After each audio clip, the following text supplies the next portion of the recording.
Nobody knows this more than the woman standing to my right, Patty Morin, whose beautiful daughter Rachel was brutally maimed and murdered at the hands of an illegal alien in August of 2023. Patty no longer has her daughter because of the failed Democrat Party's open border, and these are policies that President Trump is bringing an end to. Patty should not have to be here today, but she is, and we are grateful and we are honored for her willingness and her request to share her powerful story with the world. Thank you, Patty, for being here. Thank you. A lot of you don't know the whole story about Rachel and about the crime that was committed against her.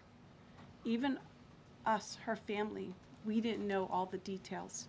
They kept most of it close to their chest, the detectives, because they didn't want to do anything to hurt the case.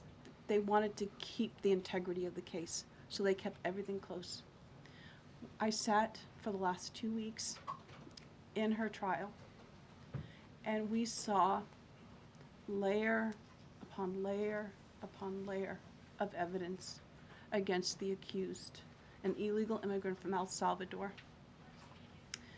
And the things that we thought, well, maybe this might have happened, we didn't know. But when we were at the trial, we got all the puzzle pieces. And I want to share some of those things with you. You know that Rachel's a 37-year-old mother. She has 5 children. We've walked the trail for the last 25 years that we've lived in Maryland. It's a safe place for our family. It's where we go to get a little bit of New England, because that's where we're from, New England. When she went on that trail that day, she was not planning on dying. She wasn't planning on walking to her death. She was planning on going to the grocery store with her girls afterwards. Victor Martinez, he waited for her. He waited for her to come closer. He saw her. He saw that there was nobody around. He attacked her. He dragged her 150 feet, blood gushing from her head. It left a 150-foot trail of her blood to the culverts, where he picked her up, he threw her against the wall of the tunnel, and he raped her. But before he did that, he stopped on that trail, and rocks, still stained with her blood, he used them to hammer her head against those rocks. They say at least 20 times they could count the cuts in her head. They said that when they did the autopsy, and I've seen the pictures, there's a 6-inch square in the back of her head where the skull is shattered the way that you would crush an eggshell in pieces. 3/4 of her brain hemorrhaged. Her right and left side of her face bashed in. Her beautiful face bashed in. Her head bashed in. Broken bones, fractures. He takes and he drags her some more. He drags her through the thorn bushes. She has all the scrapes and cuts on her body. There wasn't 1 inch of her body that didn't have some kind of injury, whether it's bruising, broken bones, contusions, the scratches.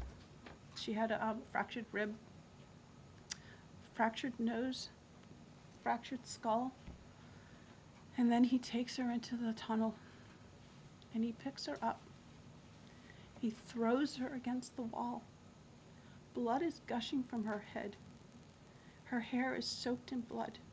And they showed us pictures of her body against the wall, the blood outlined her body.